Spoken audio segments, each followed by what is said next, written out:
after wandering in the desolation of a civilization that appeared to be farting itself out of existence, and walking through the wilderness of climate change solutions, I finally found something that seemed to make sense. It's something so obvious that perhaps it's hiding in plain sight. But more importantly, it made sense because it didn't involve humans doing anything. We just need to get out of the way. We've changed our world beyond going back. The only thing we can do is try and do something interesting with the tools that we've got left to us. I wrote the book Rewilding. It came out in May this year. Wilding, perhaps. Wilding.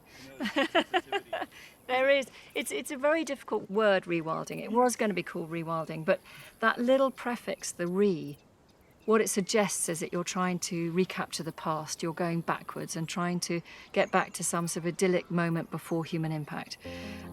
We know we can't do that, especially not here in Sussex. Just about 20 years ago, Sir Charles Burrell took his entire estate, the Knepp Castle, and allowed it to rewild.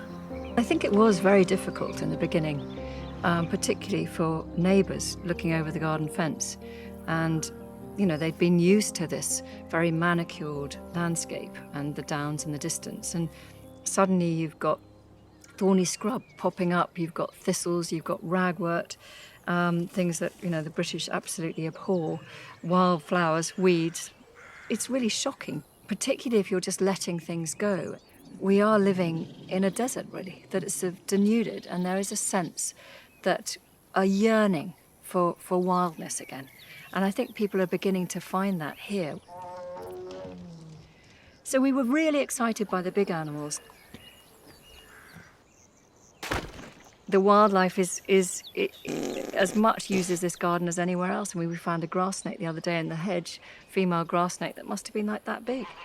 Slowly, we started to notice the birds, and they're obviously charismatic species. You see them coming back, you can hear them.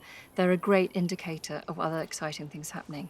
But slowly, we've got smaller and smaller, and so we've got into our butterflies, into the dragonflies, the mayflies, and then slowly into the smaller species and the small mammals. And now, really, we're returning to the soil, which is obviously where it all begins. Into the earthworms. We've now got 19 different species of earthworm. We've got orchids coming up in the middle of our field, so we know that the mycorrhizal networks are beginning to re-establish, so the soil structure is returning. And it's really come full circle. But once we had the species coming back, once we had our headlines of successes, like the nightingales and the turtle doves, people began to think, oh, well, there is method in this madness. There is something to it. So this is our oak trees of the future. There's also willows and all other species as well. And it's all the same thing. And this is also fantastic for small mammals, amphibians, reptiles. The invertebrate life here is incredible. I think it's all a success. It depends who you're speaking to. If lichenologists come here, then they talk about the lichen species or the fungi. We've got a lot of rare fungi here, rare beetles. So everything is a success. You know, a lot of typical nature reserves are sort of bent on keeping everything in one place and not letting anything out. But effectively here we're allowing everything to make up its own mind and be here or be not, you know. So this is one of our highest fields of vegetation. So we've got a couple of fields like this where they're just really high. To me, anyway, this is probably my opinion of it, it's simply stepping back and allowing nature to function and creating resilience as well, especially in times we are now with pests and diseases to worry about, invasive, non-native species, people, impacting the environment, climate change.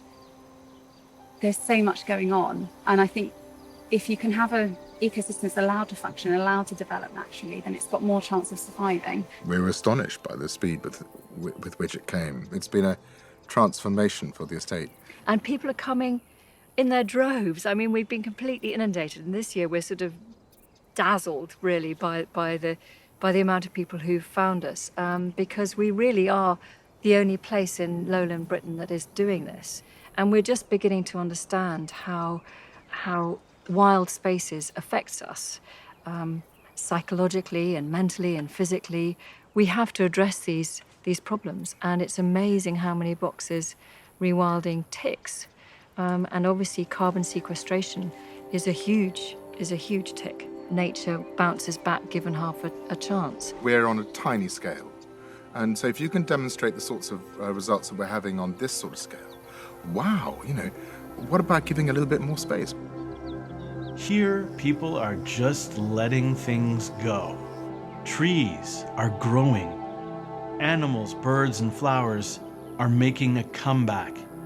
Here, the cows produce less methane because they run wild. And this concept is catching on around the world.